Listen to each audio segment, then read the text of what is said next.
আসসালামু আলাইকুম everyone. Hopefully সবাই অনেক ভালো আছেন। তো আজকে আমি একটা গুরুত্বপূর্ণ টপিক নিয়ে আলোচনা করব, সেটা হলো মডেল অক্সিলারিজ। আমরা ভার্বের গত ক্লাসে বি ভার্ব, হ্যাভ ভার্ব এবং ডু ভার্ব নিয়ে আলোচনা করেছি। তো আজকে আমরা দেখেন মডেল ভার্ব, সেটা হলো মডেল অক্সিলারি। যেটা মডেল ভার্বের সংখ্যা হলো টোটাল 18টি।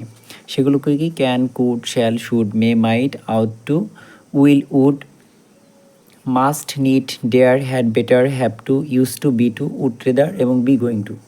দেখেন আমরা এখানে নোট দিয়ে দিয়েছি, যেখানে আমরা লিখছি have to. Have to verb বলতে এখানে মানে মডেল হ্যাভ টু ভার্ব বলতে have to, has to, had to, তিনটাই কিন্তু আপনার মডেল ভার্ব। এবং বি গোয়িং টু, এই যে দেখেন আমরা দিয়ে দিছি B going two. B going two বলতে আমরা বি ভার্ব বলতে জানি এম ইজ আর ওয়াজ আর।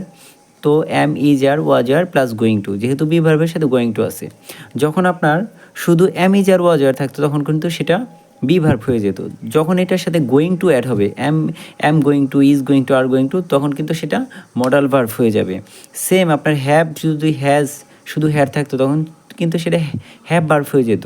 যেহেতু এটা হ্যাভ টু হয়েছে, হ্যাজ টু হবে, হ্যাড টু হয়েছে, তখন কিন্তু সেটা আপনার মডেল ভার্ব হয়ে যাবে। তো এই জিনিসগুলো কিন্তু আমাদের জানা থাকে না। যেমন তারপর আমরা দিছি দেখেন বি টু, এই যে আমরা এখানে দিছি বি টু, যে বি টু একটা মডেল ভার্ব। এখন বি ভার্ব বলতে আমরা জানি M is are was are. তো যখন এম টু হবে, ইজ টু হবে, আর টু হবে, ওয়াজ টু হবে, ওয়ার টু হবে, তখন কিন্তু সেটা নাম হবে মডেল ভার্ব। তখন কিন্তু আপনার সেটা বি ভার্ব নাম থাকবে না। তো আমরা আরেকটা স্পেশাল নোট দিছি, যেটা আমাদের আসলে অনেক দরকার হয়, যে মডেল ভার্ব। এই যে আমরা 18টি মডেল ভার্ব লিখেছি, এই মডেল ভার্বের পরে অলওয়েজ আপনার ভি1 বসবে। ভি1 বলতে বেস ফর্ম, মানে আপনার ভার্বের বেস ফর্ম বসবে। মডেল ভার্ব যেখানে দেখবেন তারপরে দেখবেন বেস ফর্ম বসবে। এবং কি আরেকটা দেখেন, মডেল ভার্বের সাথে কখনো এস বাই এস যুক্ত হয় না, এটা আমাদের জানতেই হবে। আমি দুইটা উদাহরণ দিচ্ছি, দেখেন I can meet you tomorrow, আমি তোমার সাথে আগামীকাল দেখা করব। এখানে দেখেন ক্যান একটা modal verb, can modal verb. তারপরে দেখেন মিট, মিট এখানে ভি1 দিছি। আমরা কি জানি এম ডবল ইটি মিট, এটা হলো ভি1। এটার ভি2 কি এম ই টি, এবং ভি3ও কিন্তু মিট এম ই টি। তো এরপর দেখেন বেস ফর্ম বসছে। তারপর আই শ্যাল হেল্প ইউ, আমি তোমাকে সাহায্য করব। এই যে শ্যাল, শ্যাল একটা মডেল ভার্ব, এই যে শ্যাল।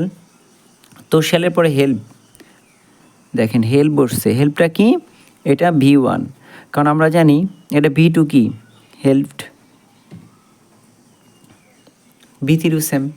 তো যেখানেই দেখবেন যে কোনো সেন্টেন্সই হোক না কেন, এই যে হ্যাড, বেটার থাক, উড, রেদার থাক, মানে যেটাই থাকুক না কেন মডেল ভার্ব, মডেল ভার্বের পরে অলওয়েজ ভার্বের বেস ফর্ম বসবে।